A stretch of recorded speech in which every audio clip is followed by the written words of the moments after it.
살을 애는 듯한 북풍이 앙상한 가지 사이를 휘몰아치며 짐승의 울음소리 같은 기이한 소리를 내질렀다. 천지를 뒤덮은 백색의 설원은 그 끝을 알 수 없을 만큼 아득하게 펼쳐져 있었고 그 위로 쏟아지는 눈발은 마치 하늘이 내리는 저주처럼 집요하고 차가웠다. 인적이라고는 찾아볼 수 없느니 척박한 북방의 산자락을 10살 남짓 되어 보이는 아이 하나가 위태롭게 걷고 있었다.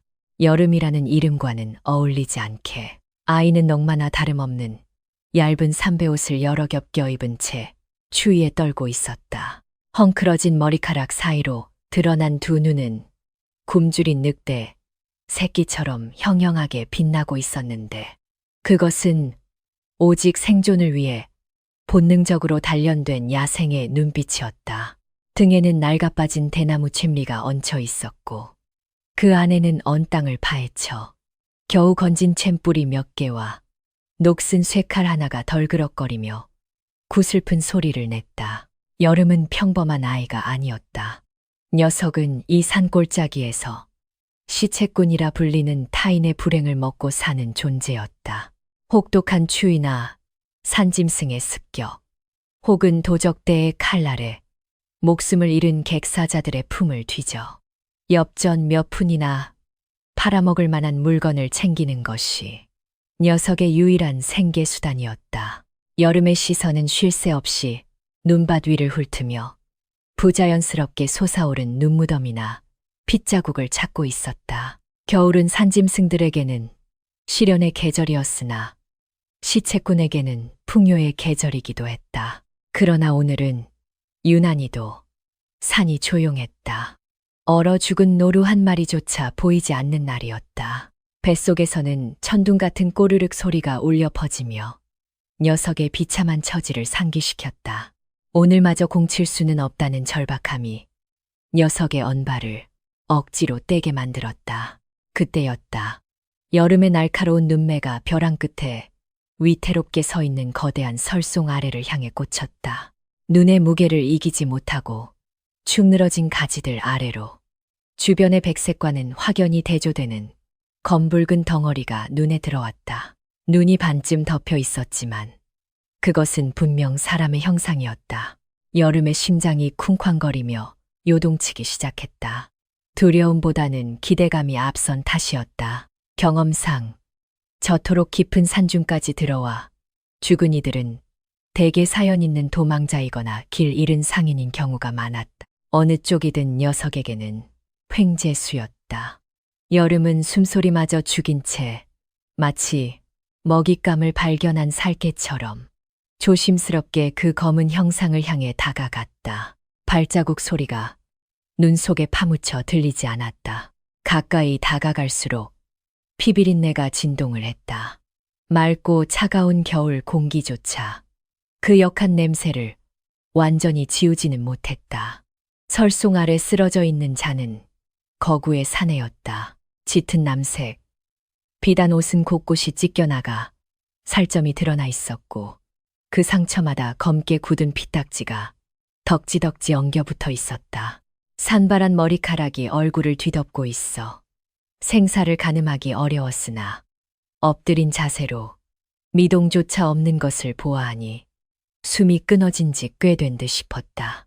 그러나 여름의 시선을 사로잡은 것은 사내가 깔고 앉은 금이 아니라 그의 오른손이 필사적으로 움켜쥐고 있는 장검이었다. 눈 속에서도 검집에 박힌 옥색 보석이 기이할 정도로 영롱한 빛을 발하고 있었다. 여름은 마른 침을 꿀꺽 삼켰다. 저 검 하나면 이번 겨울은 물론이고 내년 봄까지도 배불리 먹고 지낼 수 있을 것이라는 계산이 순식간에 머릿속을 스치고 지나갔다. 녀석은 주위를 두리번거리며 혹시 모를 추격자나 짐승이 없는지 살폈다. 사방은 고요했다. 오직 바람 소리만이 윙윙거리며 귓가를 때릴 뿐이었다. 여름은 조심스럽게 쭈그리고 앉아 언 손을 호호 불어가며 사내의 허리춤을 더듬었다. 엽전 주머니는 보이지 않았다. 이미 누군가 털어갔거나 도망치던 중에 잃어버린 모양이었다.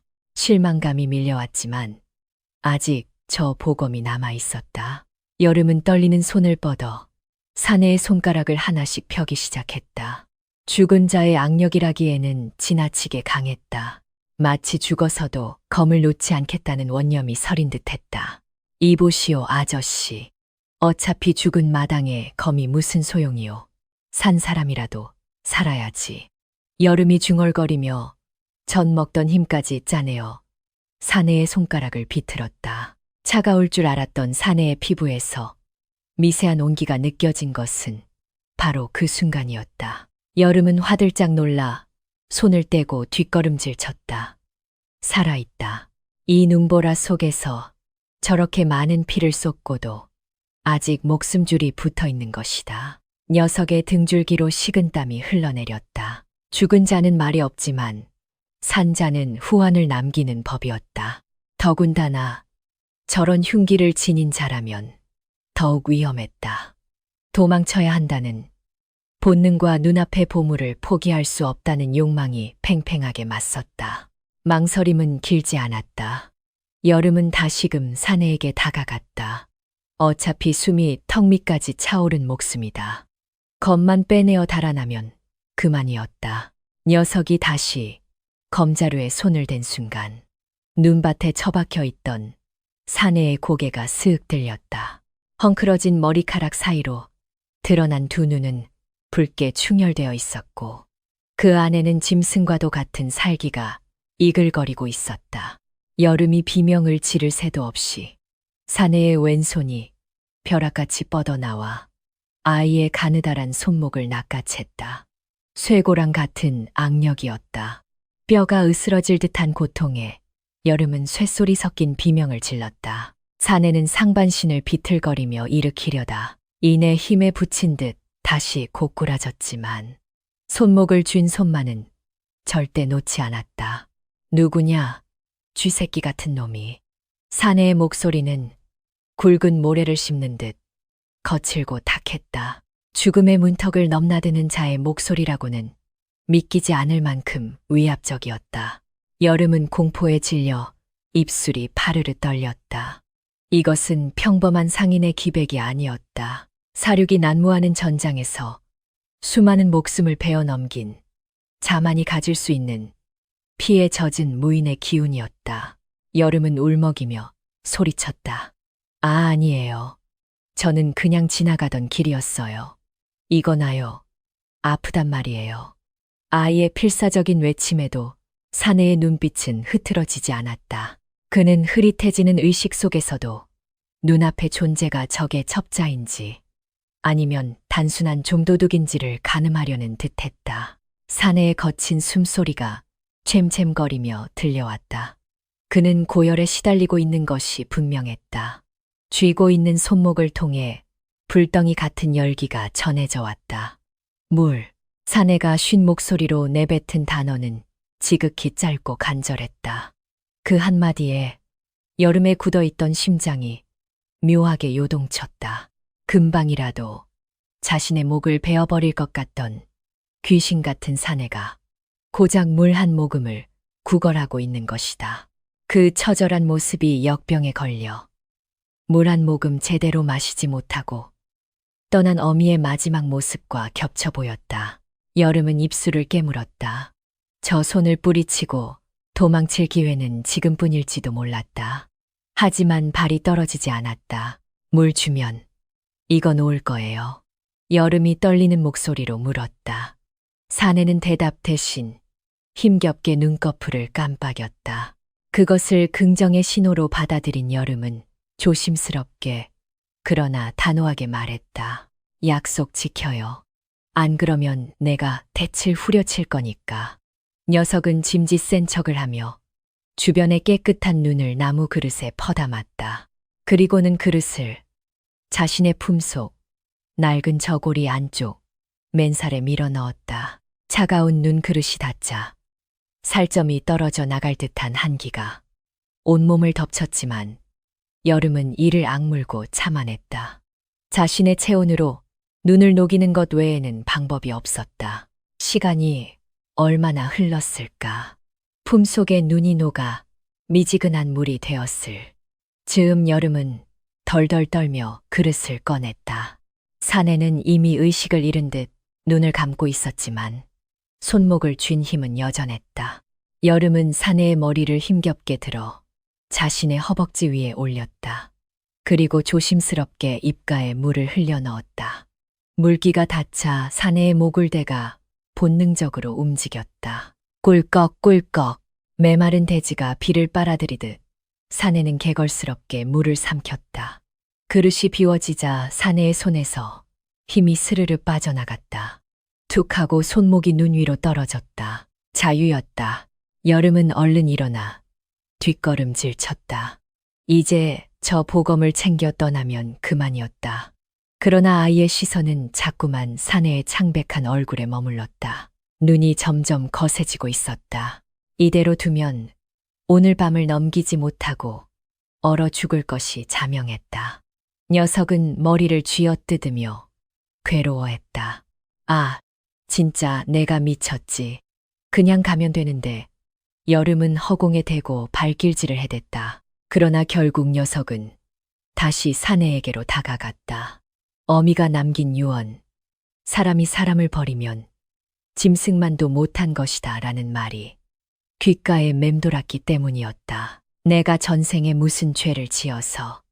투덜거리면서도 여름은 필리의 끈을 풀어 사내의 겨드랑이 밑으로 단단히 묶었다. 그리고는 끈을 자신의 어깨에 걸고 마치 소가 쟁기를 끌듯 몸을 앞으로 숙였다.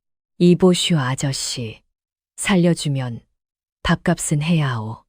나중에 딴소리하면 진짜 가만 안 둬. 낑낑거리며 발을 내디딜 때마다 거구의 사내가 눈밭 위를 질질 끌려오며 긴 자국을 남겼다. 눈보라치는 설원 위로 조그만 아이 하나가 거대한 짐을 끌고 힘겹게 나아가는 모습은 마치 개미가 코끼리를 업고 가는 형국이었다. 그것은 기나긴 인연과 악연의 서막을 알리는 고단한 행군이었다. 거친 숨소리가 동굴 안을 가득 메웠다. 여름은 젖먹던 힘까지 짜내어 사내의 거대한 몸뚱이를 동굴 안쪽 깊숙한 곳, 바람이 들이치지 않는 아늑한 구석으로 끌어다 놓았다. 비릴끈이 파고든 어깨는 살가죽이 벗겨질 듯 쓰라렸고 다리는 후들거려서 있기조차 힘들었다. 녀석은 바닥에 대자로 뻗어 헐떡이며 천장을 올려다보았다. 밖에서는 눈보라가 짐승처럼 울부짖고 있었지만 이 비좁고 습한 석굴 안은 세상과 단절된 듯 고요했다. 이곳은 여름의 유일한 안식처이자 누구에게도 들키고 싶지 않은 비밀 기지였다. 벽면을 따라 말라비틀어진 약초들이 주렁주렁 매달려 있어 퀴퀴하면서도 쌉싸름한 풀냄새가 진동했다. 그것은 녀석에게 있어 어미의 품냄새와도 같은 생존의 향기였다. 기운을 차린 여름은 지체할 시간이 없음을 깨달았다. 사내의 안색은 창백하다 못해 흙빛으로 변해가고 있었고 상처에서 흘러나온 피가 옷과 엉겨붙어 딱딱하게 굳어 있었다. 녀석은 부시도를 꺼내어 마른 낙엽과 잔가지에 불을 붙였다. 탁타닥 붉은 불꽃이 피어오르며 동굴 안을 주황빛으로 물들였다. 타오르는 불길은 사내의 얼굴에 드리운 죽음의 그림자를 쫓아내려는 듯 일렁거렸다. 여름은 낡은 솥을 꺼내어 눈을 퍼담고 화덕 위에 올렸다. 물이 끓기를 기다리는 동안 녀석은 사내의 옷을 벗겨내야 했다. 피와 고름으로 엉망이 된 비단옷은 이미 피부와 하나가 된 듯 떨어지지 않았다. 아이고, 이 비싼 옷을 다 버리게 생겼네. 여름은 혀를 차며 허리춤에서 녹슨 단검을 꺼냈다.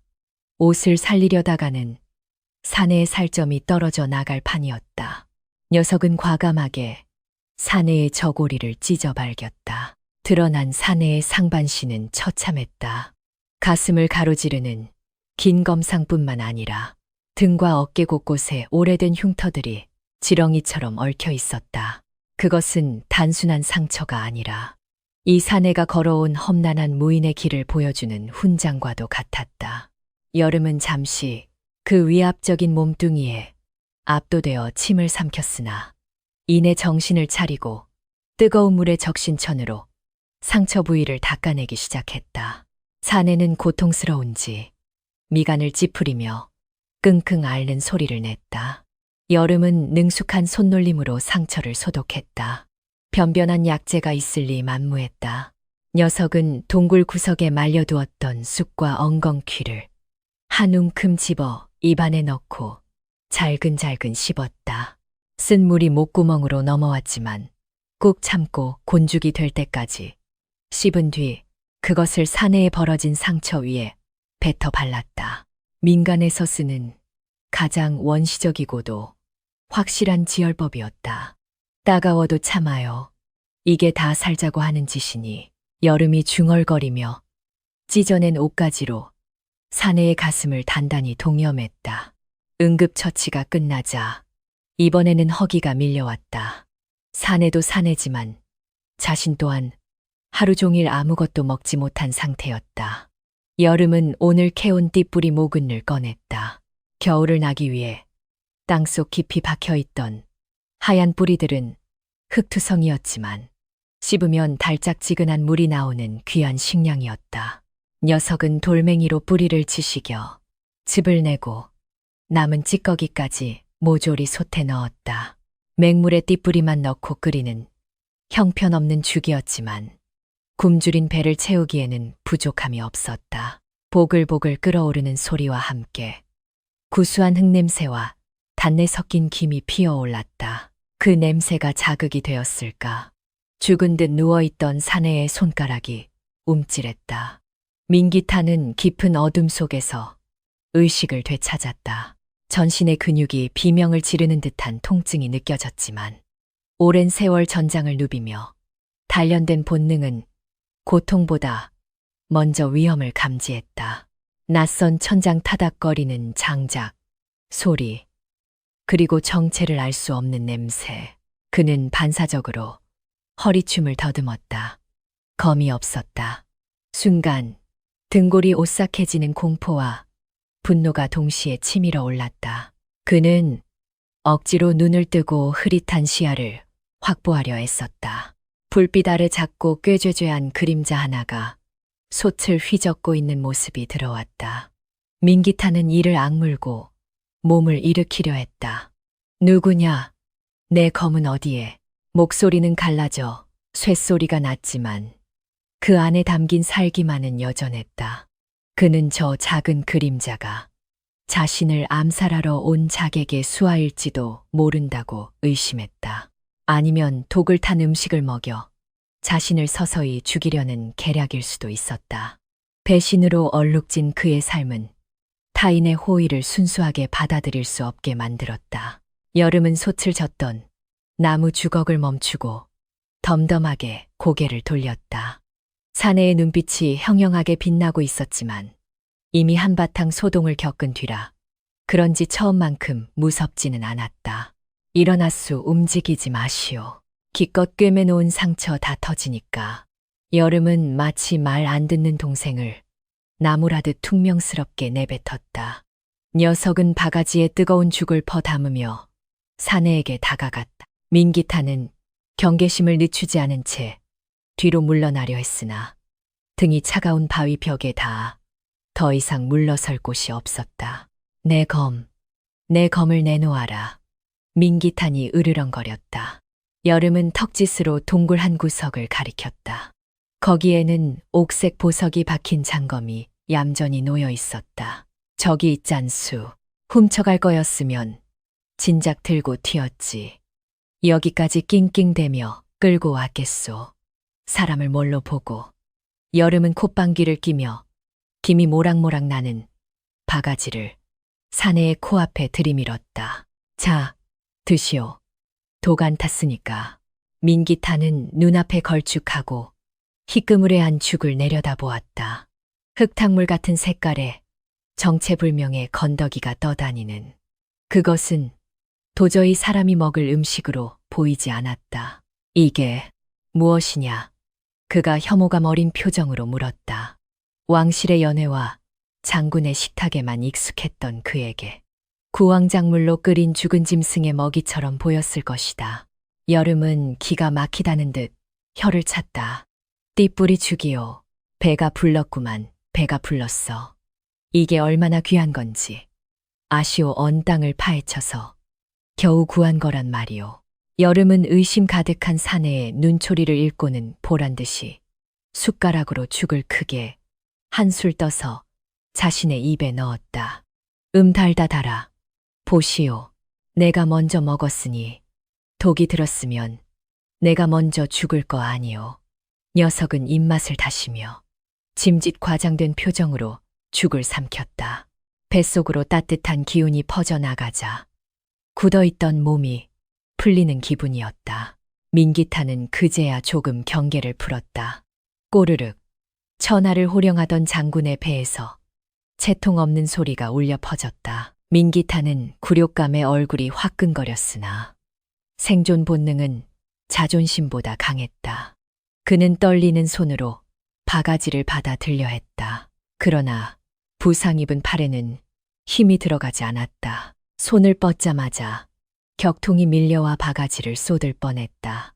여름이 재빨리 바가지를 잡아챘다. 에이구 덩치값도 못하네. 가만히 계시오. 여름은 숟가락으로 죽을 떠서 호호 불어시킨 뒤 사내의 입가에 가져다 댔다. 천하의 민기탄이 이름 모를 꼬마에게 아이처럼 받아먹어야 하는 상황이라니. 치욕스러웠지만 입 안으로 들어온 따뜻하고 달짝지근한 액체는 놀라울 정도로 부드럽게 넘어갔다. 흙냄새가 섞여 있었지만 그 투박한 맛이 오히려 얼어붙은 내장을 녹여주는 듯했다. 한 숟가락, 두 숟가락. 처음에는 머뭇거리던 그가 나중에는 여름이 떠주는 속도를 따라가지 못할 만큼 급하게 받아먹었다. 바닥이 보일 때까지 싹싹 긁어먹은 뒤에야 그는 긴 숨을 내쉬었다. 이름이 무엇이냐? 민기탄이 조금은 누그러진 목소리로 물었다. 배가 차고 몸이 따뜻해지니 이성도 돌아오는 듯했다. 여름은 빈 바가지를 내려놓으며 무심하게 대답했다. 여름이요. 한여름에 태어났다고 해서 여름이라. 이 엄동설 안에 어울리지 않는 이름이구나. 민기탄은 씁쓸한 미소를 지었다. 자신의 처지와 묘하게 닮아있는 아이였다. 세상의 가장 밑바닥에서 가장 혹독한 계절을 견뎌내고 있는 생명. 그쪽은 이름이 뭐여? 여름이 되물었다. 민기탄은 잠시 침묵했다. 역적으로 몰려 쫓기는 신세인 자신의 이름을 밝힐 수는 없었다. 그냥 잊혀진 사람이라고 해두자. 그는 벽에 기대어 눈을 감았다. 식곤증과 피로가 한꺼번에 몰려왔다. 죽을 먹고 나니 몸이 나른해지며 견딜 수 없는 졸음이 쏟아졌다. 그는 여전히 검을 손에 쥐지 못했지만 이상하게도 이 아이 곁에서는 잠을 자도 괜찮을 것 같은 기분이 들었다. 잊혀진 사람이라. 여름은 타오르는 불꽃을 바라보며 사내의 말을 되뇌었다. 녀석은 사내의 발치에 놓인 장검을 힐끔 쳐다보았다. 저걸 팔면 팔자를 고칠 수 있을 텐데. 하지만 녀석은 고개를 저었다. 밥값은 했으니 됐어. 여름은 사내의 몸 위에 자신의 낡은 소미불을 덮어주었다. 사내는 이미 깊은 잠에 빠져 있었다. 거친 숨소리가 규칙적으로 바뀌어 있었다. 밖에서는 여전히 눈보라가 휘몰아치고 있었지만 동굴 안은 평화로웠다. 여름은 무릎을 끌어안고 앉아 잠든 사내의 얼굴을 물끄러미 바라보았다. 험상께 생겼지만 잠든 모습은 의외로 고단해 보였다. 잘 자요, 아저씨. 내일은 살아나야 할 텐데. 여름은 작게 속삭이며 자신도 모르게 꾸벅꾸벅 졸기 시작했다. 칠흑 같은 어둠 속 서로의 체온과 희미한 불씨, 하나에 의지한 채 기묘한 동거의 첫밤이 그렇게 깊어가고 있었다. 동굴 밖으로 희미한 아침, 햇살이 스며들어 칙칙한 바위 벽을 비추었다. 폭설은 멈추었으나 바람은 여전히 날카로운 칼날처럼 휘몰아치고 있었다. 민기탄은 무거운 눈꺼풀을 들어 올렸다. 온몸이 두들겨 맞은 듯 욱신거렸지만 어젯밤의 고열은 한풀 꺾인 듯 머리가 맑아져 있었다. 그는 습관적으로 옆을 더듬었다. 차가운 바위의 감촉만이 손끝에 닿았다. 검은 제자리에 있었지만 어젯밤 자신에게 죽을 먹여주던 그 조그만 아이는 보이지 않았다. 불안감이 엄습했다. 혹시 관군에게 밀고 하러 간 것은 아닐까?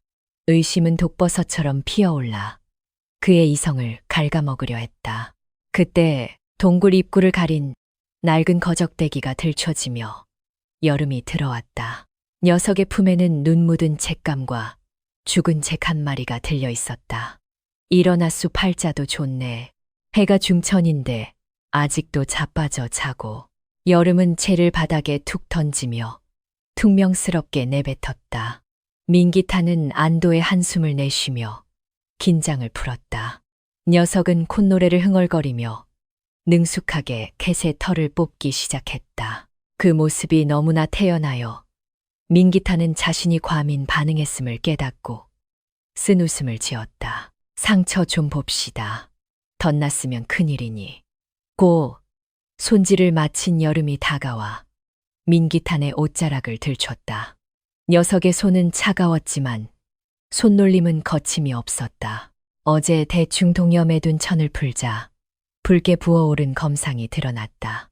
그 주위로 오래된 흉터들이 얽히고 설켜 마치 기괴한 지도를 그리고 있었다. 화살에 맞은 자국창에 찔린 자국, 베인 자국, 그것은 민기탄이 평생을 바쳐 지켜온 나라의 역사이자 그 대가로 얻은 고통의 기록이었다. 여름은 혀를 찼다. 몸이 성한 구석이 없구먼. 곰이랑 싸워도 이보다는 덜 다치겠소. 도대체 뭐하고 돌아다니는 양반이기에. 이 꼬리오 녀석은 지식인 약초를 상처에 덧바르며 물었다. 약초의 독한 기운이 살을 파고들자 민기탄은 저도 모르게 신음성을 흘렸다. 그러나 육체의 고통보다 더 쓰라린 것은 마음의 상처였다. 그는 씁쓸한 표정으로 자신의 가슴을 가로지르는 가장 깊은 상처를 내려다보았다. 그것은 적군의 칼날이 아니었다. 등 뒤에서 찔린 것이다. 민기탄이 나직하게 중얼거렸다. 여름은 하던 일을 멈추고 고개를 갸웃거렸다. 등 뒤에서 누가 도적대라도 만났수. 민기탄은 고개를 저었다. 그의 눈빛이 과거의 어느 시점에 고정된 듯 흐릿해졌다. 아니 가장 믿었던 자였다. 내 등을 맡길 수 있는 유일한 벗이라 생각했지. 그의 입에서 흘러나온 이야기는 처절했다. 북방의 국경을 지키던 대장군이었던 그는 조정의 간신배들과 결탁한 부관의 배신으로 하루아침에 역적으로 몰렸다. 눈보라가 치던 밤, 승전을 축하하는 술자리에서 부관은 웃으며 그에게 독주를 권했고 취기가 오르자 숨겨둔 칼을 뽑아들었다. 그의 부하들은 영문도 모른 채 학살당했고 가족들은 노비로 끌려가거나 참수당했다. 그는 겨우 목숨만 건져 도망쳤으나 그 대가는 참혹했다. 명예도 가족도 친구도 모두 잃고 남은 것은 이 너덜너덜한 몸뚱이와 복수심뿐이었다. 민기탄은 이야기를 마치고 거칠게 숨을 몰아쉬었다. 가슴 속에 맺힌 응어리를 누군가에게 털어놓은 것은 처음이었다. 상대가 아무것도 모르는 산골 아이라는 사실이 오히려 그에게 위안이 되었다. 그러나 여름의 반응은 뜻밖이었다.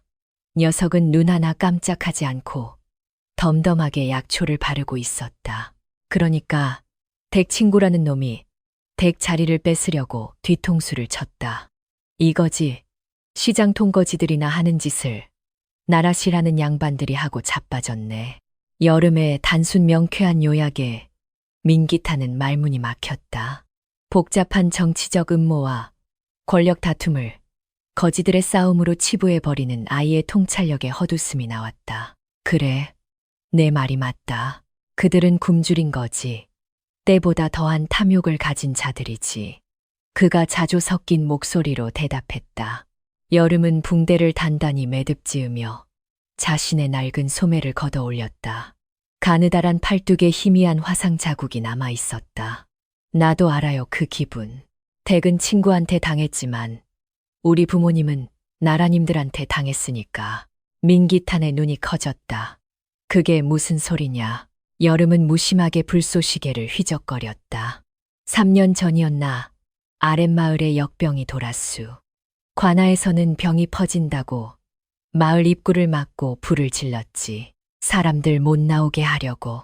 녀석의 목소리는 건조했지만 그 속에 담긴 내용은 끔찍했다. 한양에서 약이 내려왔다고 들었는데 그 약은 구경도 못했소. 난 나중에 알고 보니 사또놈이 부자 상인들한테 약을 다 팔아먹고 도망쳤다더군. 여름은 씁쓸하게 웃었다. 우리 엄마 아빠는 피를 토하면서 죽어갔는데 나는 살겠다고 풀뿌리 캐먹고 쥐 잡아먹으면서 버텼수. 그때 알았지. 가난한 놈 목숨은 파리 목숨보다 못하다는 걸. 높으신 양반들은 우리 같은 거 신경도 안 쓴다는 걸. 동굴 안에는 무거운 침묵이 감돌았다. 타닥거리는 장작 소리만이 정적을 깨고 있었다. 민기탄은 충격을 받았다. 자신이 국경에서 목숨 걸고 지키려 했던 백성들이 정작 내부의 적들에게 짓밟히고 있었다는 사실에 가슴이 미어졌다. 자신의 비극과 이 아이의 비극은 결국 하나의 뿌리에서 나온 것이었다. 탐욕과 부패, 그리고 힘없는 자들의 희생. 민기탄은 아이를 다시 보았다. 꾀죄죄하고 퉁명스러운 말투 뒤에 숨겨진 깊은 슬픔과 강인함이 보였다. 이 아이는 단순히 자신을 구해준 은인이 아니었다. 같은 시대를 살아가며 같은 고통을 공유하는 동지였다. 미안하구나. 민기탄이 진심을 담아 말했다. 무엇에 대한 사과인지는 명확하지 않았으나 여름은 그 말의 무게를 알아들은 듯했다. 됐수. 죽은 사람은 말이 없고 산 사람은 살아야지. 곤이나 구워 먹읍시다. 여름은 쑥스러운 듯 화제를 돌리며 고기를 불 위에 올렸다. 지글지글 고기 익는 냄새가 동굴 안에 퍼지자 무거웠던 공기가 조금은 가벼워졌다. 민기탄은 타오르는 불꽃을 응시하며 주먹을 꽉 쥐었다. 살아남아야 했다. 단순히 자신의 목숨을 부지하기 위해서가 아니었다. 자신을 배신한 자들에게 복수하고 이 아이의 부모를 죽음으로 몰고 간 썩어빠진 세상을 뒤엎기 위해서라도 반드시 살아서 돌아가야 했다. 그의 눈빛에 다시금 생기가 돌기 시작했다. 그것은 복수심을 넘어선 어떤 사명감에 가까운 빛이었다. 여름아, 민기탄이 불렀다. 왜요? 여름이 퉁명스럽게 대꾸했다. 내 상처가 다 나으면 너에게 글을 가르쳐 주마. 여름이 눈을 동그랗게 떴다. 글은 배워서 뭐하게요. 그거 안다고 밥이 나오나, 떡이 나오나, 밥도 나오고 떡도 나온다. 그리고 억울한 일을 당했을 때 적어도 따질 수는 있게 해주지. 여름은 잠시 생각에 잠기더니 씩 웃었다. 그거 괜찮네. 그럼 나는 덱한테 살아남는 법을 가르쳐 주지. 덱처럼 칼만 믿고 설치다가는 굶어 죽기 딱 좋으니까. 두 사람은 마주보고 웃었다. 고기가 노릇노릇 익어가고 있었다. 밖에는 여전히 차가운 바람이 불었지만 동굴 안은 두 사람의 체온과 서로에 대한 연민으로 훈훈해지고 있었다. 배신의 흉터는 여전히 쓰라렸지만 그 위에 새로운 인연의 싹이 트고 있었다. 그것은 눈 속에서 피어난 꽃처럼 위태롭지만 아름다운 희망이었다. 동굴 밖의 눈이 조금씩 녹아내리기 시작했다. 혹독했던 추위가 한풀 꺾이고 앙상한 나뭇가지 끝에 희미한 초록빛이 감돌 무렵 민기탄의 상처도 제법 아물어가고 있었다. 비록 아직 검을 휘두를 정도는 아니었으나 지팡이의 의지에 동굴 주변을 거닐 수 있을 만큼 기력을 회복했다. 그러나 그의 재활은 단순히 육체적인 것에 그치지 않았다. 동굴 안은 기묘한 배움의 장으로 변모해 있었다. 흙바닥은 칠판이 되었고 나뭇가지는 붓이 되었다. 이것은 하늘 천텐이다. 저 높은 하늘을 본뜬 것이지. 민기탄이 흙바닥에 글자를 쓰며 설명했다. 여름은 쭈그리고 앉아 신기한 듯 그 모양을 들여다보았다. 처음에는 지렁이가 기어가는 것 같다며 투덜거렸으나 녀석의 머리는 놀라울 정도로 비상했다. 약초의 생김새와 효능을 한번 보면 잊지 않는 그 명석함은 글자를 익히는 데에도 유감없이 발휘되었다. 민기탄은 내심 감탄했다. 이 아이가 만약 양반집 자제로 태어났더라면 장원급제는 따놓은 당상이었을 것이라 생각했다.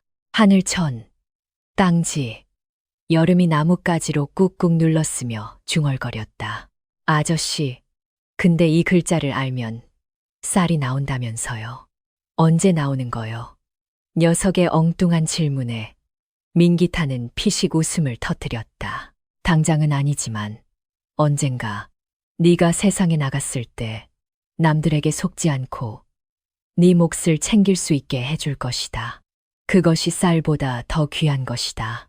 민기탄의 가르침은 단순히 글자를 익히는 것에 그치지 않았다. 그는 병법의 이치를 아이의 눈높이에 맞춰 설명해 주었다. 사람을 볼 때는 그들의 눈을 보지 말고 손과 발을 보아라.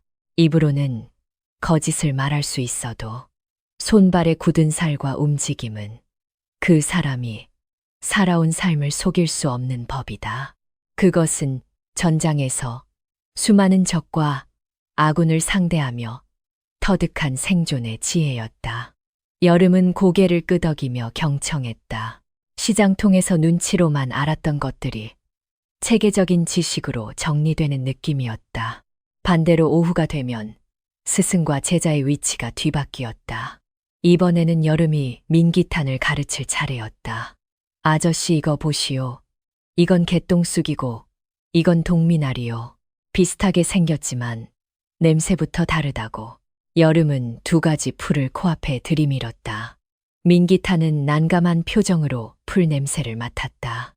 평생 칼만 잡고 살아온 그에게 풀포기는 다 거기서 거기 같았다. 하지만 여름은 엄격한 스승이었다. 이걸 구분 못하면 죽는 거요. 동미나리를 잘못 먹으면 입에 거품 물고 저 세상 가는 거란 말이요. 여름의 으름장에 민기탄은 진땀을 흘리며 풀의 인맥과 냄새를 구별하려 애썼다. 천하를 호령하던 장군이 고작 풀포기 앞에서 쩔쩔매는 꼴이라니. 그러나 그는 이 배움이 검술만큼이나, 아니 어쩌면 그 이상으로 중요하다는 것을 깨닫고 있었다. 야생에서의 생존은 칼로 해결할 수 없는 문제들이 산재에 있었기 때문이었다. 어느 날 여름은 덫을 놓는 법을 가르쳐 주겠다며 민기탄을 데리고 나갔다. 녀석은 괸넝쿨을 이용해 정교한 매듭을 묶어 토끼가 다니는 길목에 설치했다. 짐승은 다니는 길로만 다녀요. 사람도 마찬가지지. 습관이라는 게 무서운 거거든. 여름의 말은 민기탄의 뇌리에 깊이 박혔다.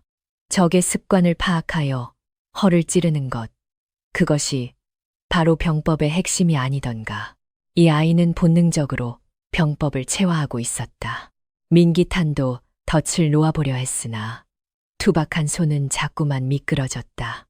팽팽하게 당겨진 넝쿨이 튕겨나가며 그의 손등을 때렸다. 아이고 답답해라. 칼은 어떻게 썼대요? 손이 이렇게 둔해서야 원.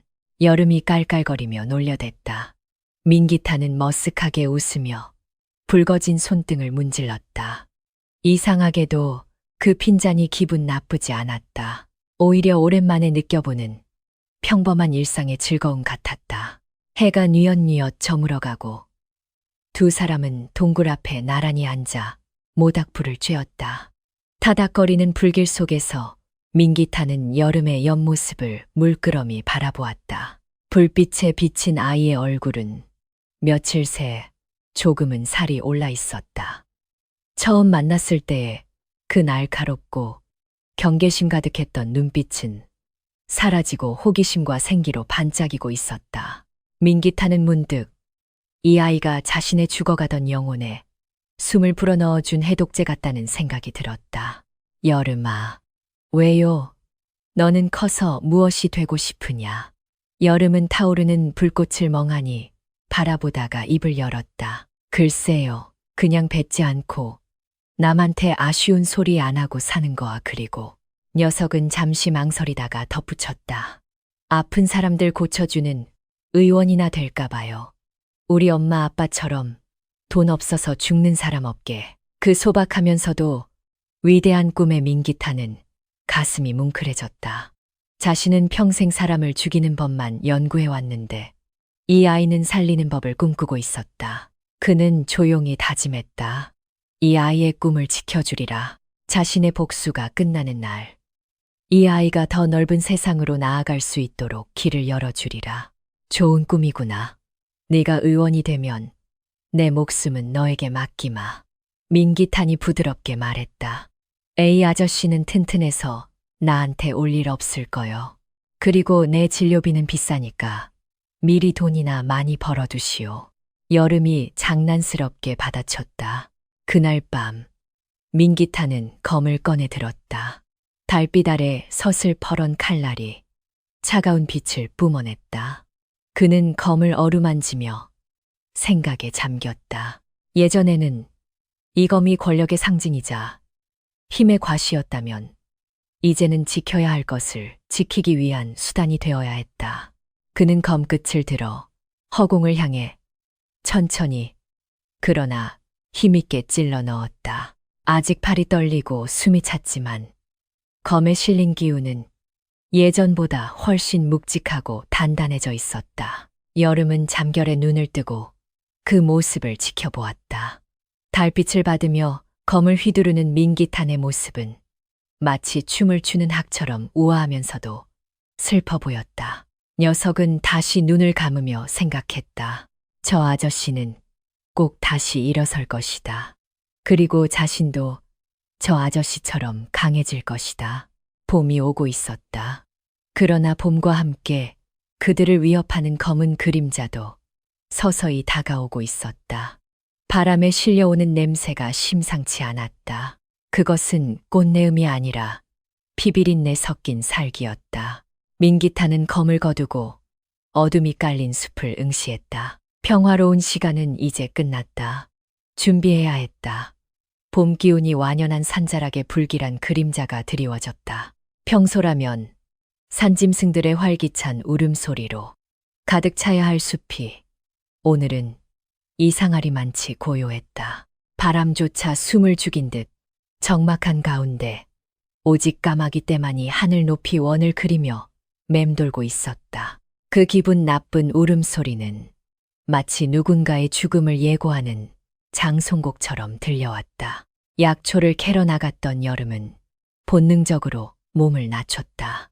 숲에서 자란 아이는 자연이 보내는 경고 신호를 누구보다 잘 알고 있었다.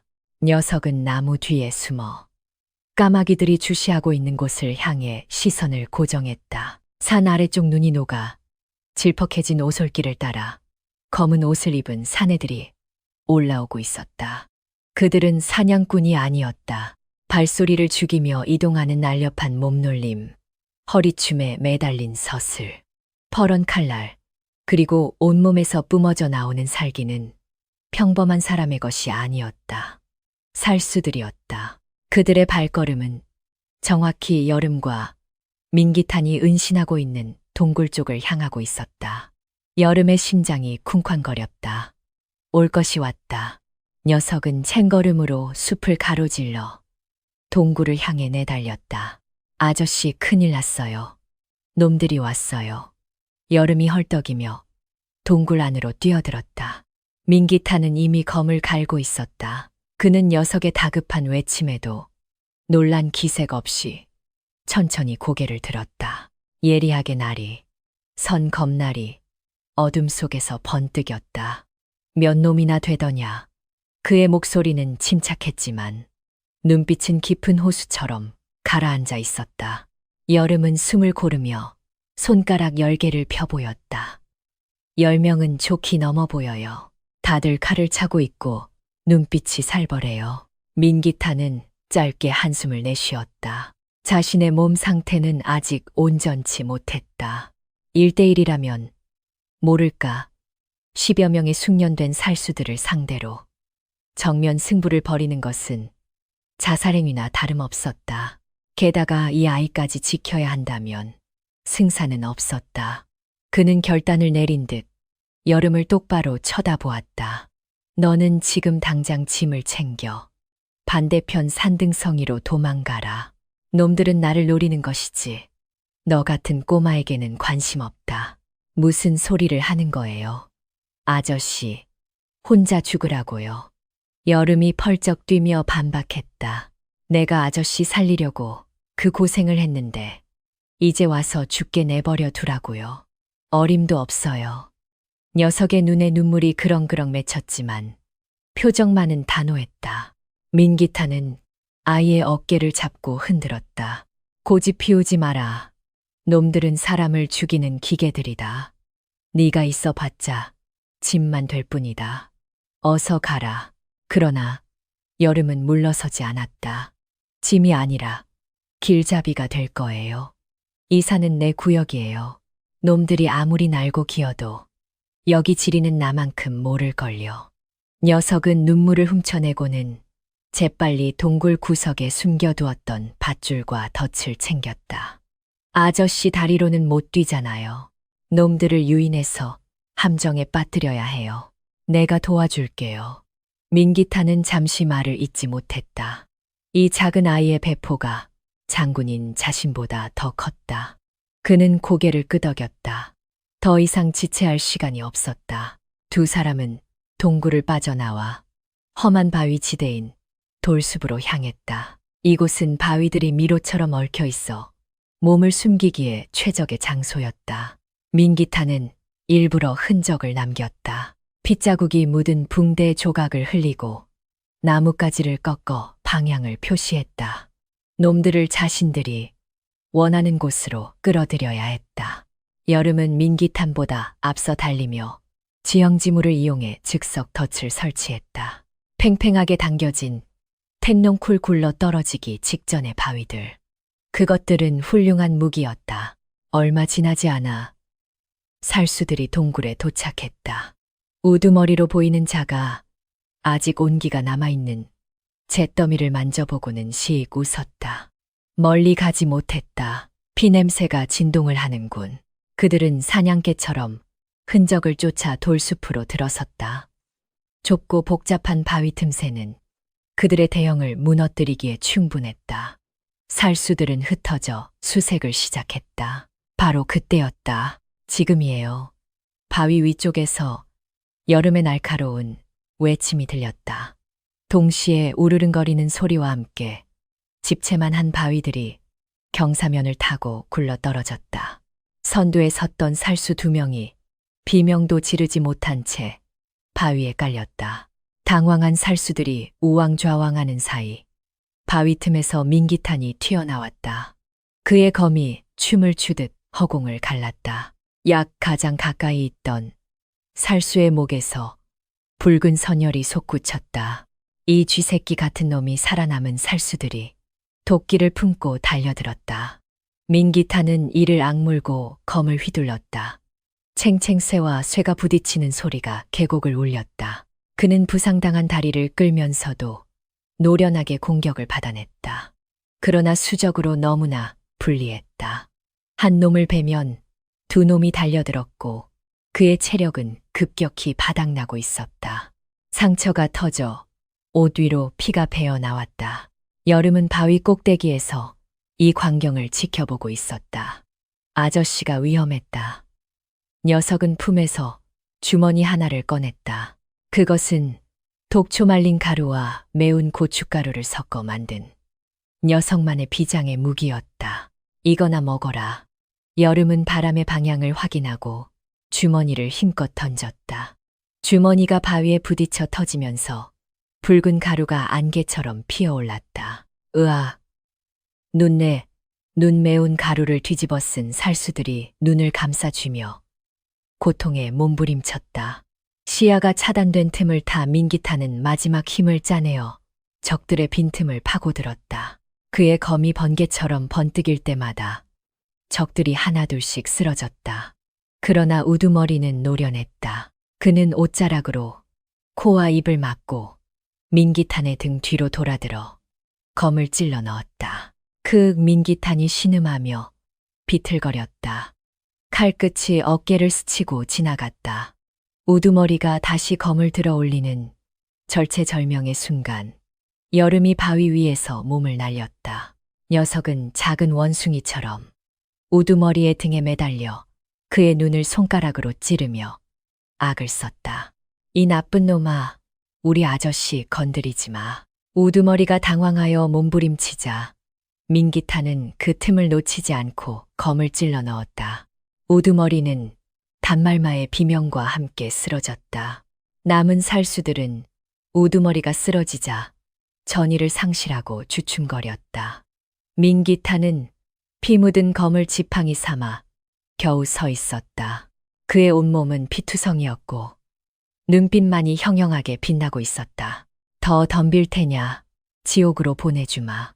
그의 기백에 압도된 살수들은 슬금슬금 뒷걸음질 치더니 이내 숲속으로 도망쳐 버렸다. 적들이 사라지자 긴장이 풀린 민기탄이 그 자리에 주저앉았다.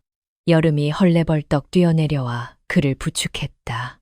아저씨, 괜찮아요. 죽으면 안 돼요. 아이의 목소리가 떨리고 있었다. 민기탄은 힘겹게 고개를 들어 여름을 바라보았다. 흑투성이가 된 얼굴에 눈물 자국이 선명했다. 그는 피 묻은 손을 들어 아이의 머리를 쓰다듬었다. 네, 덕분에 살았구나. 민기탄이 쉰 목소리로 말했다. 여름은 울음을 터뜨리며 그의 품에 안겼다. 그러니까 내가 뭘 했어요. 내가 지켜준다고 했잖아요. 두 사람은 피비린내. 나는 시체들 사이에서 서로의 체온을 확인했다. 살아남았다. 그러나 이것은 끝이 아니었다. 놈들은 반드시 더 많은 병력을 이끌고 돌아올 것이다. 여기 있으면 안 된다. 놈들이 다시 올 거야. 민기탄이 이를 악물고 몸을 일으켰다. 여름이 재빨리 그의 팔을 어깨에 걸쳤다. 알아요. 더 깊은 산으로 가요. 곰도 못 찾는 곳이 있어요. 두 사람은 서로를 의지하며 비틀비틀 걸음을 옮겼다. 해가 저물고 있었다. 붉게 물든 노을이 그들의 그림자를 길게 늘어뜨렸다. 이제 그들은 단순한 동거인이 아니었다. 생사를 함께 넘은 전우이자 세상에 둘도 없는 가족이었다. 북풍에 실려온 피비린내는 그들의 운명을 더욱 단단하게 묶어 놓았다. 칠흑 같은 어둠이 산을 집어삼켰다. 밤하늘엔 달조차 구름에 가려 빛을 잃었고 오직 살수들이 든 횃불만이 먼 발치에서 붉은 눈동자처럼 번뜩이며 다가오고 있었다. 민기탄의 발걸음은 점점 무거워졌다. 낮에 벌어진 전투에서 터진 상처가 벌어져 피가 계속 흘러내렸고 극한의 추위가 체온을 앗아가고 있었다. 그는 비틀거리다 결국 눈밭에 한쪽 무릎을 꿇었다. 거친 숨소리가 쇳소리처럼 터져 나왔다. 한계였다. 아저씨 일어나요. 놈들이 코앞까지 왔단 말이에요. 여름이 다급하게 그의 팔을 잡아당겼다. 그러나 민기탄은 꼼짝도 하지 못했다. 그의 시야는 이미 흐릿해져 있었고 다리의 감각은 마비된 지 오래였다. 여름아, 나는 틀렸다. 너라도 가라. 민기탄이 쉰 목소리로 내뱉었다. 이대로 가면 둘 다 죽는다. 나를 버리고 가면 너는 살 수 있다. 여름은 입술을 깨물었다. 눈물이 핑 돌았지만 녀석은 고개를 저었다. 무슨 헛소리예요. 내가 아저씨 살리려고 얼마나 고생했는데. 녀석은 억지로 민기탄의 몸을 일으켜 세우려 했지만 거구의 장군을 지탱하기엔 역부족이었다. 뒤쪽에서 들려오는 살수들의 고함 소리가 점점 가까워지고 있었다. 이대로라면 심리도 못 가서 잡힐 것이 뻔했다. 여름의 머릿속이 빠르게 회전했다. 이 상황을 타개할 방법은 단 하나뿐이었다. 녀석은 주변을 두리번거렸다. 마침 눈에 덮인 바위 틈 사이에 곰이 겨울잠을 자다 버린 듯한 작은 굴이 보였다. 입구가 좁아 눈에 잘 띄지 않는 곳이었다. 아저씨, 저기 숨어요. 내가 놈들을 따돌리고 올게요. 여름은 민기탄을 굴 속으로 밀어넣었다. 민기탄은 반항하려 했지만 몸이 말을 듣지 않았다. 여름은 재빨리 자신의 겉옷을 벗어 민기탄의 상처 부위를 덮어주었다. 그리고는 민기탄의 피가 묻은 붕대 조각을 집어들었다. 이건 뭐 하려는 거냐? 민기탄이 힘겹게 물었다. 여름은 씩 웃었다. 걱정 마요. 나 시체꾼이잖아요. 놈들이 좋아하는 피냄새라면 내가 제일 잘 알아요. 여름은 구립구를 나뭇가지와 눈으로 덮어 위장했다. 절대 나오지 마요. 내가 데리러 올 때까지. 녀석은 그 말을 남기고 뒤도 돌아보지 않고 어둠 속으로 뛰어들었다. 손에는 피 묻은 붕대를 쥐고 있었다. 녀석은 일부러 눈밭에 발자국을 깊게 남기며 민기탄이 숨어있는 굴과 정반대 방향인 절벽 쪽으로 달렸다. 살수들을 유인하기 위한 미끼가 되기로 결심한 것이다. 민기탄은 멀어지는 아이의 발소리를 들으며 절규했다. 안 돼. 가지 마라. 그러나 목소리는 입 밖으로 나오지 않았다. 의식이 가물가물해지는 와중에도 가슴이 찢어질 듯 아팠다. 평생을 나라와 백성을 위해 싸웠다고 자부했건만 정작 자신을 구해준 어린아이 하나 지키지 못하고 숨어 있어야 하는 처지가 비참했다. 그는 주먹을 꽉 쥐었다.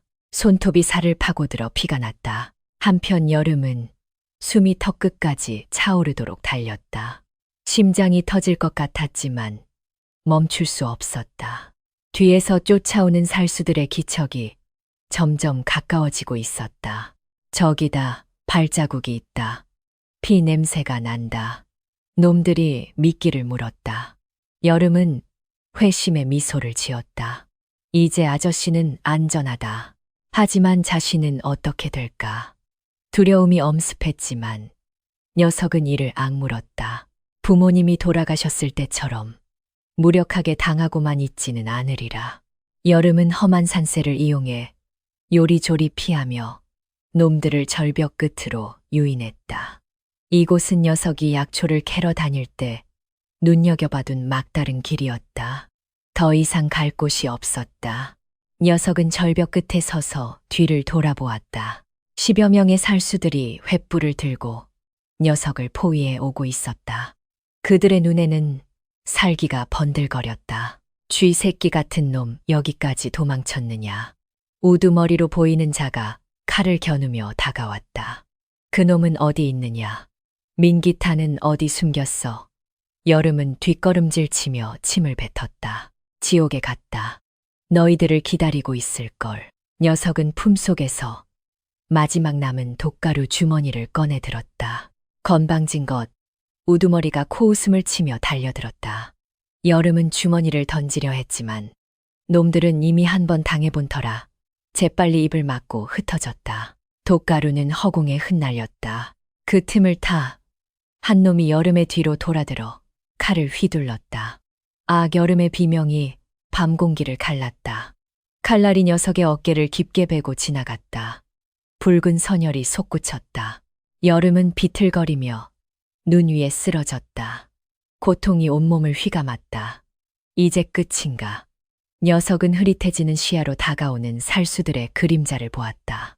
아저씨, 미안해요. 더는 못 버티겠어요. 우두머리가 쓰러진 여름의 멱살을 잡아 올렸다. 마지막으로 묻겠다. 놈은 어디 있느냐. 말하지 않으면 내 놈의 사지를 찢어 죽이겠다. 그때였다. 짐승의 포효와도 같은 고함 소리가 산천을 뒤흔들었다. 그 손 놓지 못할까. 살수들이 소스라치게 놀라 고개를 돌렸다. 어둠 속에서 거대한 그림자가 뛰쳐나왔다. 민기탄이었다. 그는 어떻게 일어났는지, 어떻게 여기까지 왔는지 알 수 없었다. 다만 그의 눈은 붉게 충혈되어 있었고 온몸에서는 귀신 같은 살기가 뿜어져 나오고 있었다. 그것은 더 이상 부상당한 장군이 아니었다. 새끼를 건드린 어미 곰의 분노였다. 이놈이 어떻게? 우두머리가 당황하여 말을 더듬었다. 민기탄은 대답 대신 검을 휘둘렀다. 벼락 같은 일격이었다. 우두머리의 목이 허공으로 날아갔다. 피분수가 솟구치며 주변의 눈을 붉게 물들였다. 남은 살수들이 겁에 질려 뒷걸음질 쳤다.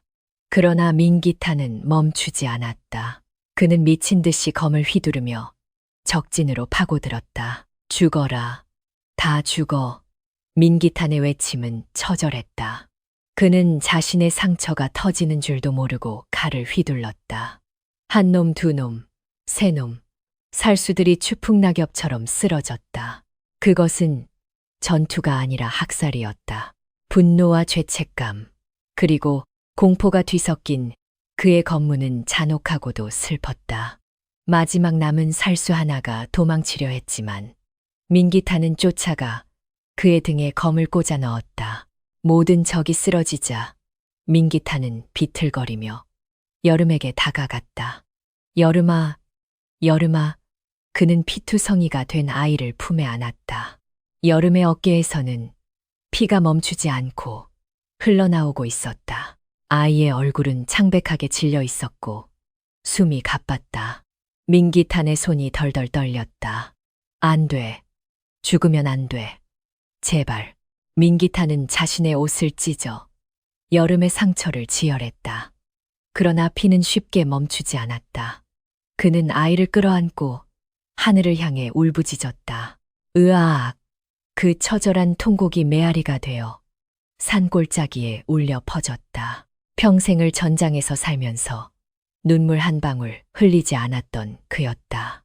수많은 죽음을 목격했지만 이 작은 아이의 희생 앞에서는 무너질 수밖에 없었다. 여름이 힘겹게 눈을 떴다.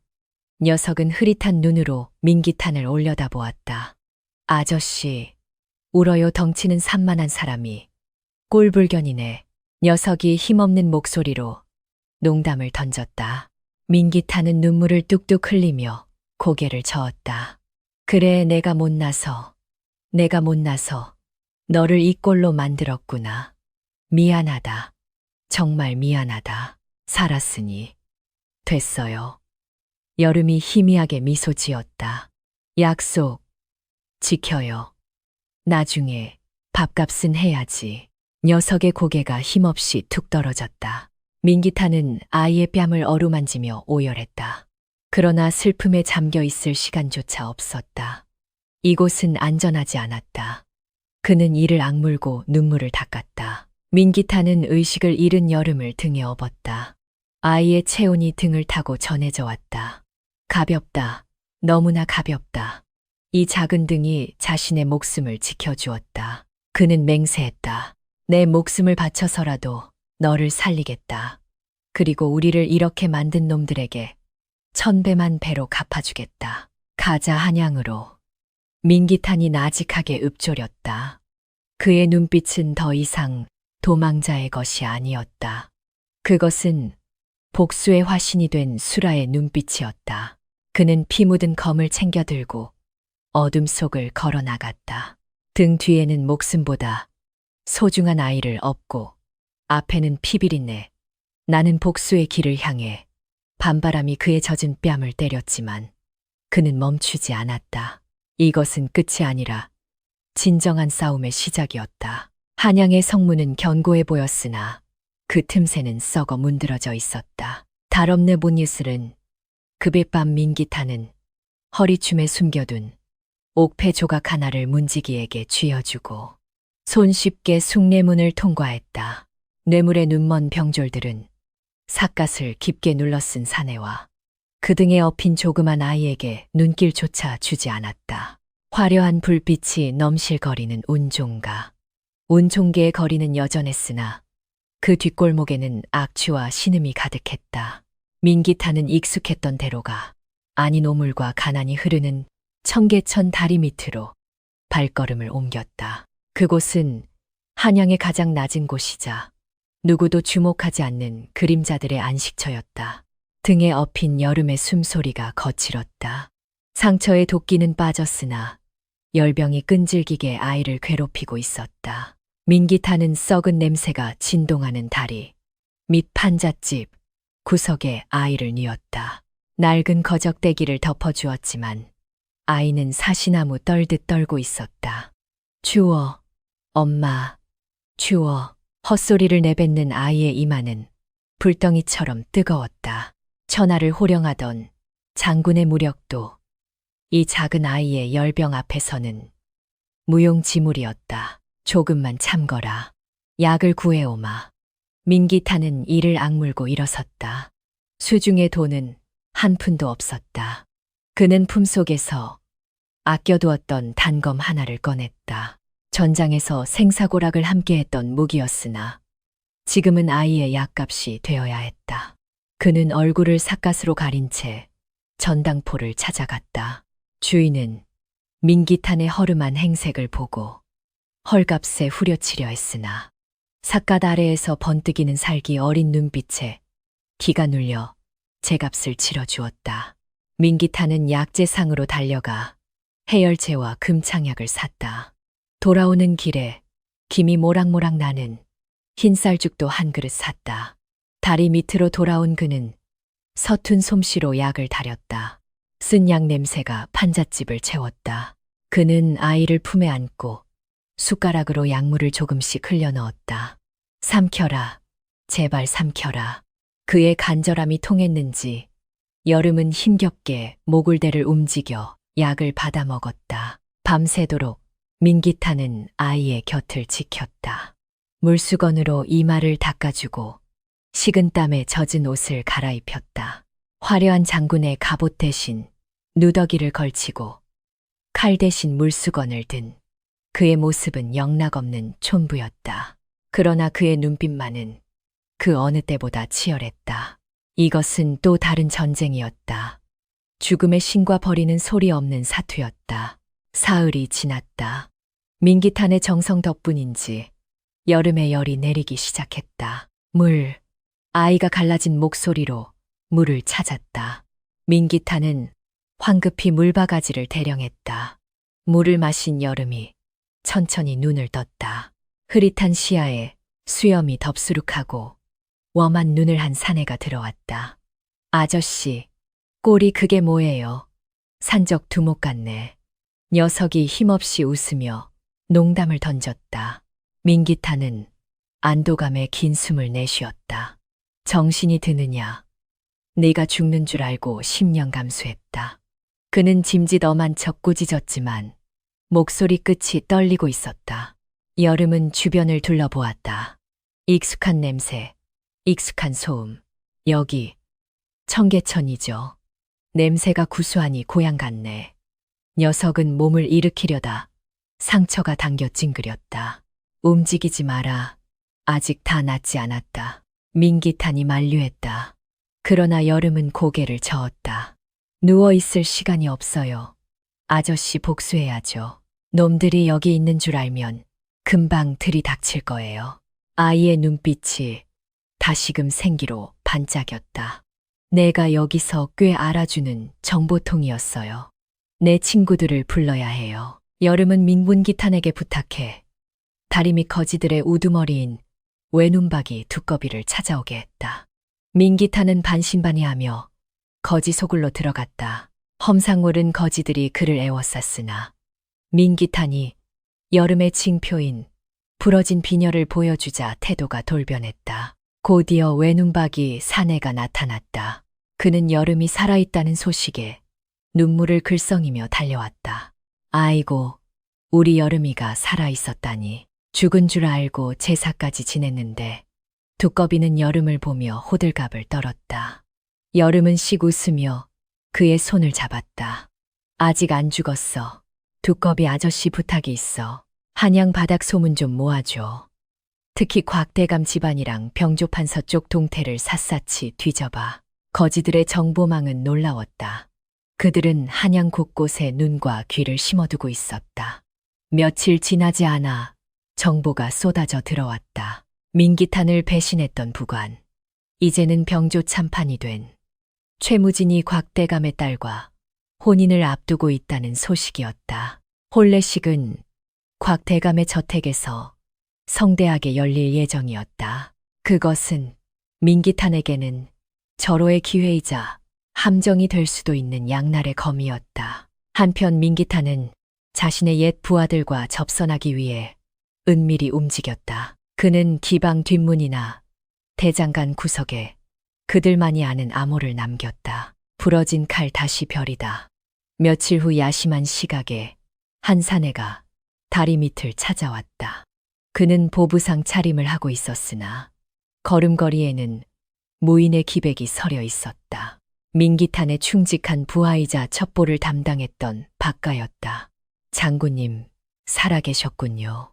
박가는 민기탄을 보자마자 엎드려 오열했다.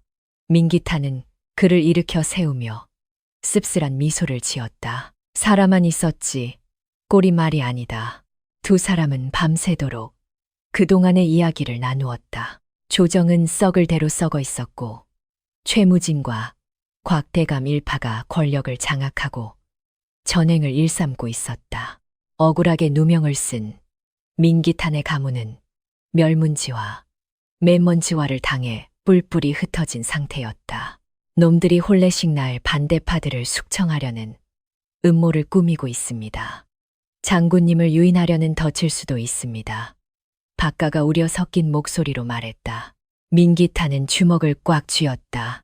알고 있다. 하지만 호랑이를 잡으려면 호랑이 굴로 들어가야지. 내 목숨을 걸고서라도 놈들의 가면을 벗기겠다. 여름이 끼어들었다. 그냥 들어가면 개죽음이에요. 방법이 있어요. 녀석은 종이 위에 곽대감 저택의 지도를 그리기 시작했다. 거지들이 구걸하며 훔쳐본 구조였다. 이쪽 개구멍으로 들어가면 부엌이랑 연결되어 하인들 틈에 섞여 들어가면 의심받지 않을 거예요. 녀석의 눈이 반짝였다. 그리고 놈들이 훔쳐간 장군님, 물건 장부나 편지 같은 증거를 찾아야 해요. 그게 없으면 아무리 억울하다고 외쳐봤자 소용없으니까. 민기탄은 고개를 끄덕였다.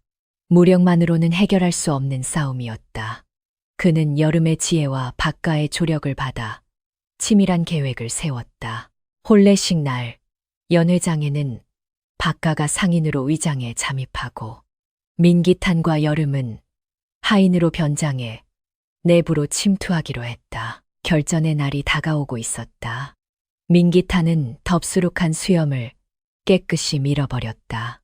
거울 속에 비친 얼굴은 예전의 위풍당당한 장군은 아니었지만 고난을 겪으며 더욱 단단해진 눈빛을 가진 사내였다. 여름도 꾀죄죄한 옷을 벗고 깔끔한 심부름꾼 아이로 변장했다. 녀석은 제법 무섭지 않으냐? 민기탄이 물었다. 여름은 고개를 저었다. 아저씨가 있잖아요. 그리고 나는 이제 혼자가 아니니까. 두 사람은 서로를 바라보며 굳은 결의를 다졌다. 한양의 밤거리는 화려했지만 그 그림자 속에서 두 마리의 맹수가 발톱을 숨긴 채 웅크리고 있었다. 이제 모든 준비는 끝났다. 억울하게 죽어간 이들의 원혼을 달래고 썩어빠진 세상을 뒤엎을 시간이 다가오고 있었다. 민기탄은 낡은 검을 다시금 날카롭게 갈았다. 서슬 퍼런 칼날 위에 차가운 달빛이 내려앉았다. 병조 참판 최무진의 저택은 대낮처럼 환하게 밝혀져 있었다. 담장 너머로는 흥겨운 풍악 소리와 기생들의 웃음소리가 흘러나왔고 기름진 고기 굽는 냄새가 진동하여 지나가는 백성들의 줄인 배를 더욱 고통스럽게 만들었다. 오늘은 최무진이 권력의 정점에 오르게 된 것을 자축하는 연회이자 그가 모시는 곽대감의 생신을 겸한 자리였다. 조정의 고관대작들이 줄지어 들어갔고 마당에는 그들이 타고 온 가마가 즐비했다. 화려한 등불 아래 탐욕과 위선이 뒤엉켜 춤을 추고 있었다. 그 시각 저택 뒷문으로는 수많은 하인들이 분주하게 드나들고 있었다. 음식과 술을 나르느라 정신없는 틈을 타 작고 꾀죄죄한 아이 하나가 짐꾼들 틈에 섞여 들어왔다. 여름이었다. 녀석은 훔친 하인복을 입고 있었지만 품이 너무 커서 소매를 몇 번이나 접어 올려야 했다. 녀석은 커다란 술동이를 낑낑거리며 들고 있었는데 그 무게가 버거운 척 연기하며 자연스럽게 부엌 쪽으로 향했다. 심장이 터질 듯 뛰었지만 녀석은 입술을 꽉 깨물고 고개를 숙였다. 한편 민기타는 저택 지붕 위 어둠 속에 몸을 숨기고 있었다. 그는 검은 복면을 쓰고 매 눈으로 아래를 내려다 보았다.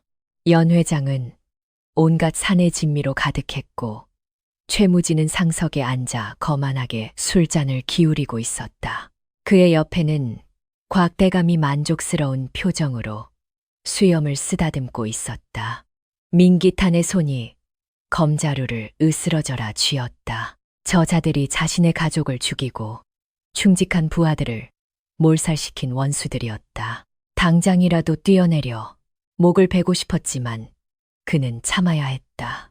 여름이 증좌를 찾아올 때까지 기다려야 했다. 부엌은 전쟁터를 방불케 했다. 여름은 술동이를 구석에 내려놓고 슬금슬금 밖으로 빠져나갔다. 미리 외워둔 지도에 따르면 최무진의 서재는 안채 깊숙한 곳에 있었다.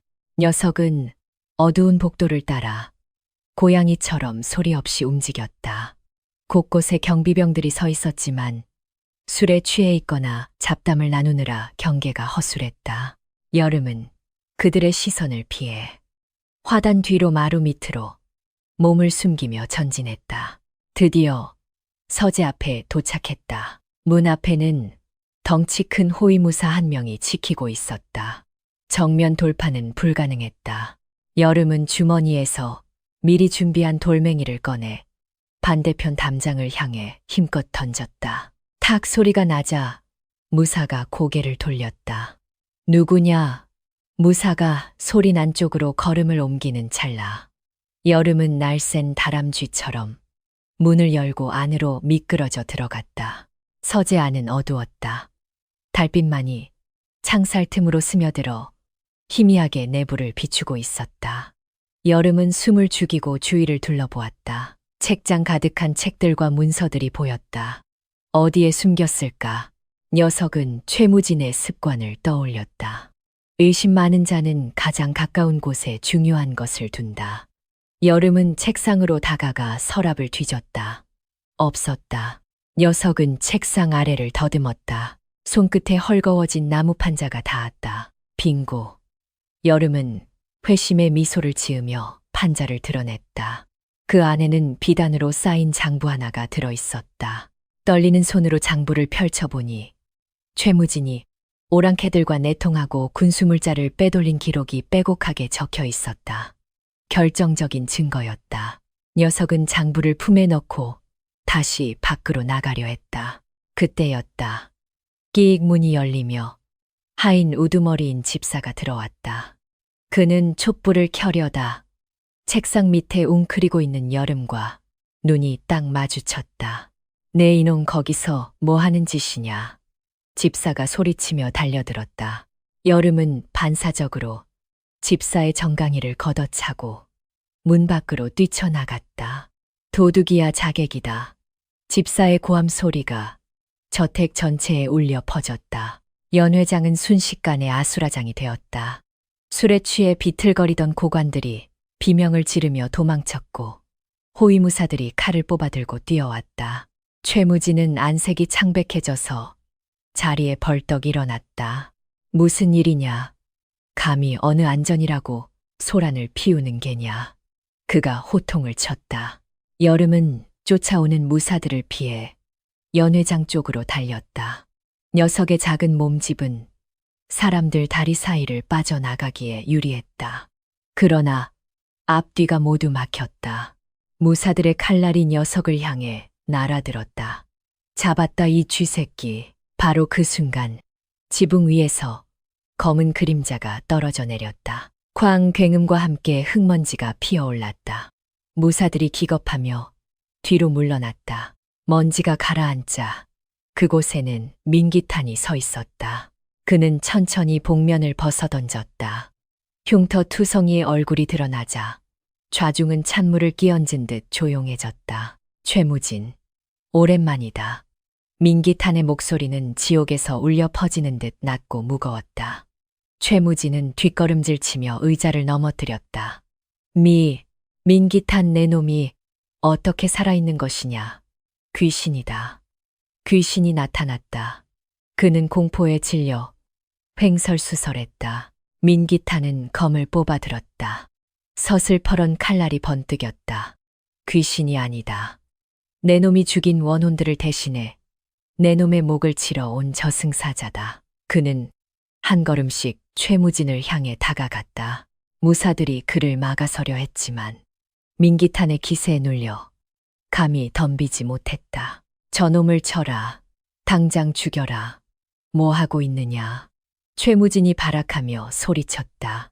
그제야 정신을 차린 무사들이 일제히 달려들었다. 민기탄은 코웃음을 쳤다. 그의 검은 더 이상 예전의 둔탁한 검이 아니었다. 번개처럼 빠르고 묵직한 검격이 허공을 갈랐다. 챙챙 무사들의 칼이 부러지고 그들은 비명을 지르며 나가 떨어졌다. 혼란스러운 틈을 타 여름이 민기탄의 뒤로 숨어들었다. 아저씨 여기요.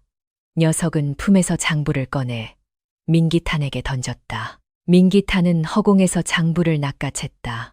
그리고 그것을 높이 들어 올려 좌중에게 보였다. 이것을 보라. 이것이 바로 병조 참판. 최무진이 나라를 팔아먹고 오랑캐와 내통한 증거다. 민기탄의 외침이 연 회장을 쩌렁쩌렁 울렸다. 곽대감의 얼굴이 사색이 되었다. 연 회장에 참석했던 다른 관료들도 수군거리기 시작했다. 최무진은 눈이 뒤집혔다. 거짓이다. 저놈은 역적이다. 조작된 것이다. 그는 칼을 뽑아들고 직접 민기탄에게 달려들었다. 궁지에 몰린 쥐가 고양이를 무는 격이었다. 그러나 민기탄은 침착했다. 그는 최무진의 칼을 가볍게 쳐내고 그의 목에 검끝을 겨누었다. 거짓인지 아닌지는 의금부에서 밝혀질 것이다. 민기탄이 차갑게 말했다. 최무진은 털썩 주저앉았다. 그의 바지가 축축하게 젖어 들어갔다. 그때 연 회장 입구에서 어명이요 하는 소리가 들려왔다. 금군들이 들이닥쳤고 그 뒤로 붉은 관복을 입은 암행어사가 마패를 들어보이며 등장했다. 사실 민기탄의 부하 박가가 미리 암행어사에게 서찰을 보냈던 것이다. 암행어사는 엄숙한 표정으로 장부를 받아들었다. 병조 참판, 최무진을 포박하라. 곽대감 또한 공모 혐의로 조사할 것이다. 암행어사의 호령이 떨어지자 금군들이 달려들어 최무진과 곽대감을 굴비 역듯 묶었다. 화려했던 연 회장은 순식간에 죄인들을 처단하는 심판장이 되었다. 민기탄은 검을 거두고 여름을 돌아보았다. 아이는 흙투성이가 된 채 헐떡이고 있었지만 얼굴에는 환한 미소가 번져 있었다. 우리가 이겼어요. 여름이 속삭였다. 민기탄은 끄덕였다. 그래, 우리가 이겼다. 하지만 이것은 끝이 아니었다. 아직 진짜 싸움은 남아 있었다. 조정의 깊은 곳까지 뿌리내린 악의 세력을 완전히 뽑아내기 위해서는 더 큰 시련을 넘어야 했다. 민기탄은 밤하늘을 올려다보았다. 달이 구름 뒤에서 나와 세상을 비추고 있었다. 이제 더 이상 숨을 필요가 없었다. 그는 당당히 세상 밖으로 걸어 나갈 준비가 되어 있었다. 한양의 하늘이 모처럼 맑게 개었다. 먹구름이 물러간 자리엔 눈부신 햇살이 쏟아졌고 억울하게 죽어간 영혼들을 위로하듯 따스한 바람이 불어왔다. 의금부 앞마당은 구경 나온 백성들로 인산인해를 이루었다. 포승줄에 묶인 최무진과 곽대감이 무릎을 꿇고 앉아 있었고 그 앞에는 추상 같은 표정의 판사가 죄목을 읽어 내려가고 있었다. 영모와 부정부패, 그리고 무고한 장군을 음해한 죄. 그들의 죄악이 하나하나 낱낱이 밝혀질 때마다 백성들은 분노의 돌팔매질을 해댔다. 참수하라, 참수하라. 군중의 함성이 하늘을 찔렀다. 최무진은 공포에 질려 실성한 사람처럼 웃어댔고 곽대감은 고개를 떨군 채 아무 말도 하지 못했다. 형리식리의 칼날이 번뜩이자 두 죄인의 목이 허공으로 날아갔다. 피비린내에 나는 처형식이었지만 그것은 동시에 정의가 바로 세워지는 순간이었다. 민기탄은 먼 발치에서 그 광경을 지켜보고 있었다. 가슴 속에 맺혀있던 응어리가 씻은 듯이 사라졌지만 한편으로는 허무함이 밀려왔다. 복수는 끝났으나 잃어버린 가족과 시간은 되돌릴 수 없었기 때문이었다. 다음 날 민기탄은 정식으로 복권되었다. 임금은 친히 그를 불러 위로하고 대장군 직위를 하사했다. 몰수되었던 가문과 재산도 모두 되찾았다. 하루아침에 역적의 신분에서 나라의 영웅으로 귀환한 것이다. 화려한 금장 갑옷을 입고 어전 위대를 나서는 그의 모습은 위풍당당했다. 그러나 그의 마음은 이미 다른 곳에 가 있었다. 그가 가장 먼저 찾은 곳은 기와집도 관아도 아닌 허름한 객주였다. 그곳에 여름이 기다리고 있었다. 민기탄은 여름을 자신의 저택으로 데려갔다. 으리으리한 대문과 넓은 마당, 수십 명의 하인들이 도열해 그들을 맞이했다. 아기씨 오셨습니까? 하녀들이 여름에게 머리를 조아렸다. 여름은 어리둥절한 표정으로 민기탄을 올려다보았다. 녀석은 생전 처음 입어보는 비단 옷이 불편한지 연신 몸을 비비고 왔다. 나은 머리에 댕기까지 들이우니 영락없는 양반집 규수였지만 녀석의 표정은 잔뜩 겁에 질린 토끼 같았다.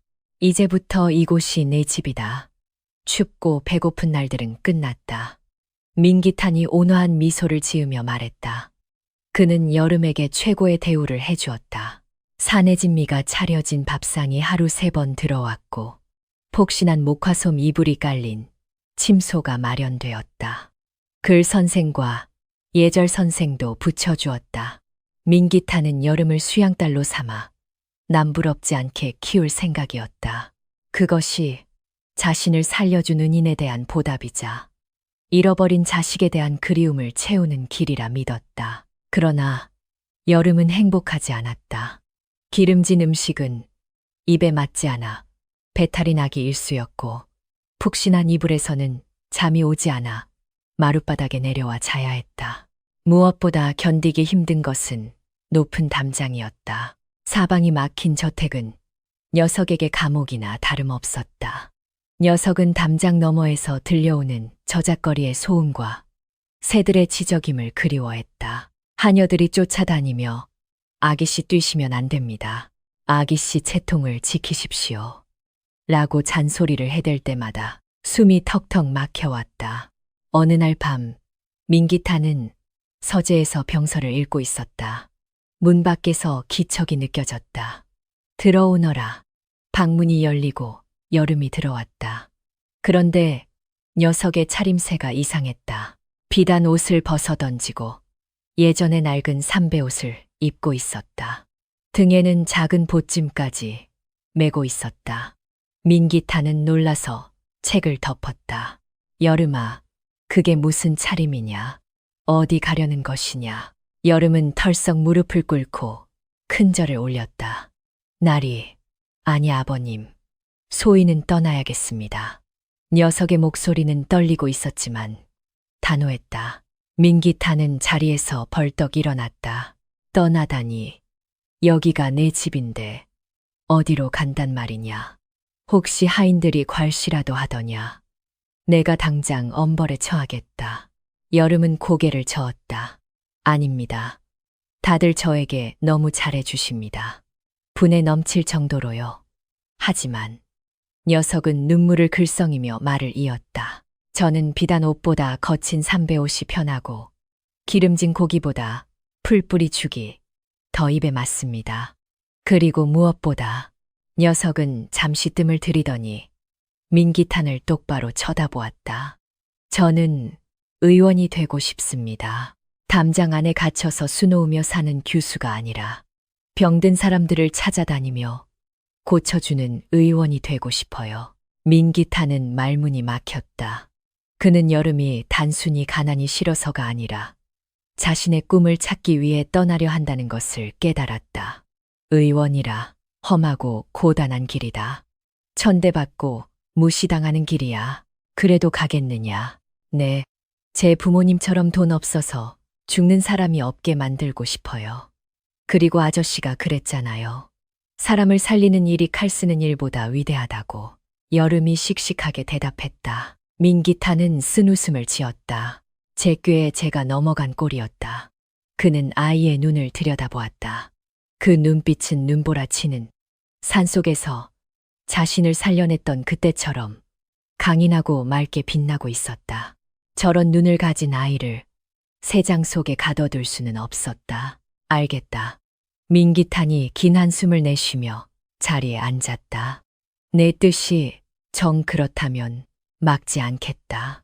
하지만 빈손으로 보낼 수는 없다. 그는 서랍을 열어 작은 나무 상자를 꺼냈다. 상자 안에는 낡은 의서, 이슈 한 권과 자신의 이름이 새겨진 옥패, 유패가 들어있었다. 이 책은 내 스승님이 남기신 귀한 의서다. 내가 의술을 익히는데 도움이 될 것이다. 그리고 이 옥패는 민기탄은 옥패를 여름의 손에 쥐어주었다. 네가 어디에 있든 어떤 어려움에 처하든 이것을 보여주면 관아나 군영에서 도움을 받을 수 있을 것이다. 대장군, 민기탄이 내 뒤에 있다는 증표다. 여름은 옥패를 받아들고 펑펑 울었다. 고맙습니다. 정말 고맙습니다. 아저씨 은혜 평생 잊지 않을게요. 민기탄도 눈시울이 붉어졌다. 그는 다가와 여름을 꼭 안아주었다. 작고 여린 몸이었지만 그 안에 담긴 영혼은 누구보다 크고 단단했다. 울지 마라. 대장군의 딸이 울면 쓰나. 가서 훌륭한 의원이 되어라. 그리고 언젠가 내가 늙고 병들면 그때는 내가 나를 고쳐다오. 다음 날 새벽 동이 트기도 전에 두 사람은 성문 밖으로 나갔다. 안개가 자욱하게 깔린 길 위에서 이별의 시간이 다가왔다. 여름은 민기탄에게 마지막으로 큰 절을 올렸다. 안녕히 계세요. 부디 건강하세요. 녀석은 보찜을 고쳐매고 뒤를 돌았다. 여름아, 민기탄이 불렀다. 여름이 멈칫했다. 힘들면 언제든지 돌아와라. 내 대문은 항상 열려 있을 것이다. 여름은 뒤를 돌아보지 않고 손을 흔들었다. 걱정 마세요. 나는 잡초처럼 즐기니까요. 녀석의 명랑한 목소리가 안개 속으로 흩어졌다. 민기탄은 여름의 모습이 점이 되어 사라질 때까지 그 자리에 서 있었다. 텅 빈 가슴에 찬바람이 불어왔지만 이상하게도 춥지 않았다. 아이가 남기고 간 온기가 여전히 남아 있었기 때문이었다. 그는 하늘을 올려다보았다. 구름 사이로 비치는 햇살이 마치 여름의 웃는 얼굴 같았다. 잘 가라 내 딸아. 너는 자유로운 새가 되어 세상을 날아다니거라. 민기탄은 나직하게 중얼거렸다. 그리고는 옥패가 없는 빈 허리춤을 한번 쓰다듬고 다시 궁을 향해 발걸음을 돌렸다. 그의 발걸음은 예전보다 훨씬 가볍고 힘찼다. 지켜야 할 약속이 기다려야 할 사람이 생겼기 때문이었다. 성문 너머로 끝없이 펼쳐진 길. 그 길 위에 작은 아이 하나가 희망을 품고 걷고 있었다. 그것은 작별이 아니라 새로운 시작을 알리는 아름다운 뒷모습이었다. 10년이라는 세월은 강산도 변하게 한다는 긴 시간이었다. 그러나 북방의 산자락에 내리는 눈은 여전히 차갑고도 무심하게 대지를 뒤덮고 있었다. 그동안 조정에는 많은 변화가 있었다. 왕이 바뀌고 세도가들의 권력이 엎치락 뒤치락 했으나 백성들의 삶은 여전히 고단했다. 그런 백성들 사이에서 전설처럼 떠도는 이야기가 하나 있었다.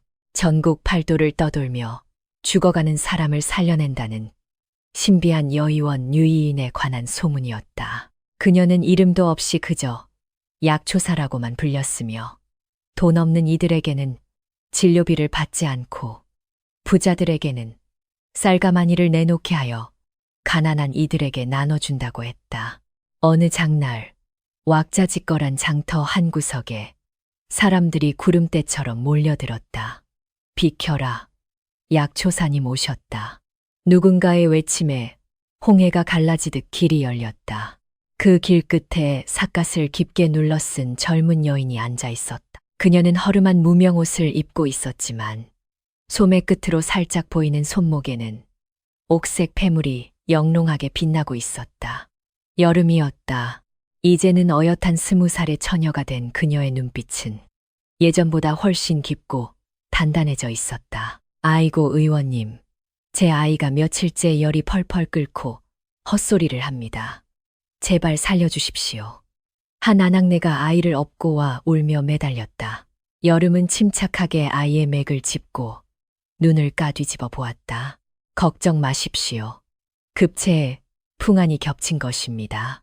그녀는 보찜에서 말린 약초를 꺼내 능숙하게 다려 먹이고 침을 놓아 꽉 막힌 기혈을 뚫어주었다. 얼마 지나지 않아 아이의 얼굴에 혈색이 돌아오자 구경꾼들이 탄성을 질렀다. 과연 소문대로 신의 쉔이로다. 진료가 끝나고 해가 뉘엿뉘엿 저물자 여름은 짐을 챙겨 길을 떠났다. 사람들은 그녀가 어디로 가는지 궁금해했지만 그녀는 말없이 북쪽을 향해 걸음을 옮겼다. 그녀의 발길이 닿은 곳은 10년 전 운명처럼 한 사내를 만났던 바로 그 설송, 쉐송 산자락이었다. 험준한 산길을 오르는 그녀의 발걸음에는 망설임이 없었다. 기억 속의 풍경은 변함이 없었지만 그 풍경을 바라보는 그녀의 마음은 벅차오르고 있었다.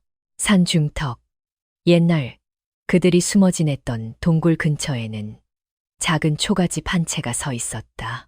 굴뚝에서는 저녁 밥 짓는 연기가 모락모락 피어오르고 있었다. 마당 한켠에는 잘 마른 장작이 가지런히 쌓여 있었고 텃밭에는 겨울을 나는 채소들이 자라고 있었다.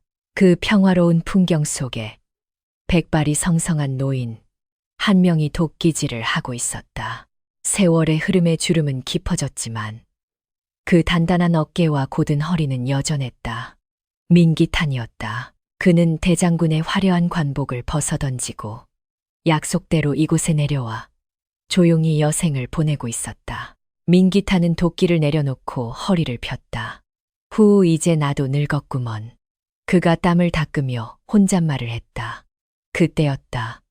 살인문 밖에서 인기척이 들렸다.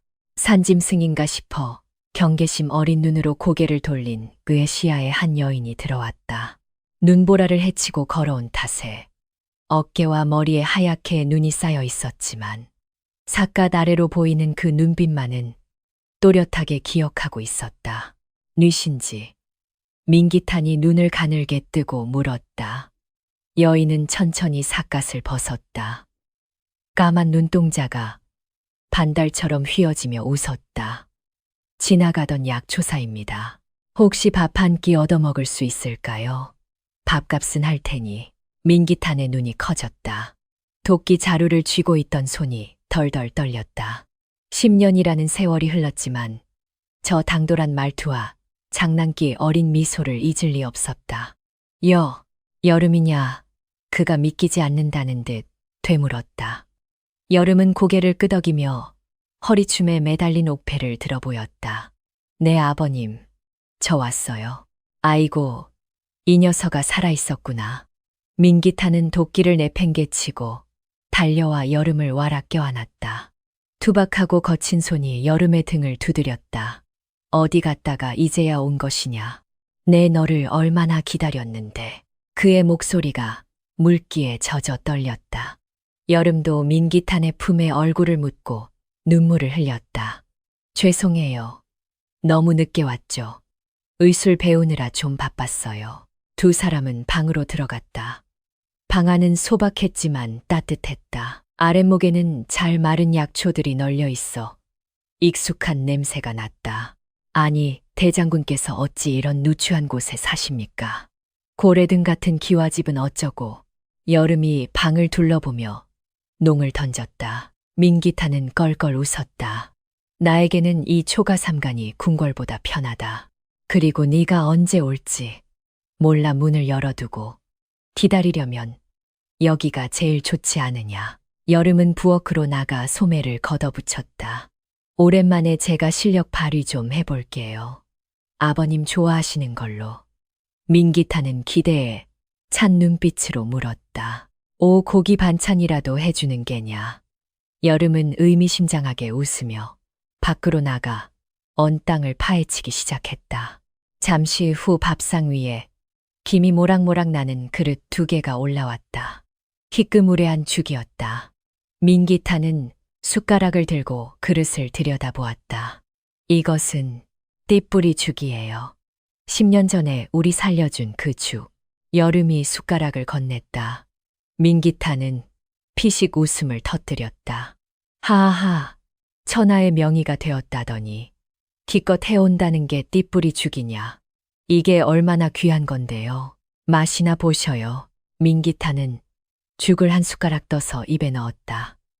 흙냄새가 나고 밍밍했지만 씹을수록 달짝지근한 맛이 우러나왔다. 그것은 단순히 음식의 맛이 아니었다. 죽음의 문턱에서 서로를 살려냈던 치열했던 생존의 기억이자 피보다 진한 가족의 정情이 담긴 맛이었다. 목구멍으로 뜨거운 것이 울컥 넘어왔다. 맛이 아주 좋구나. 세상 그 어떤 진수성찬보다 맛있다.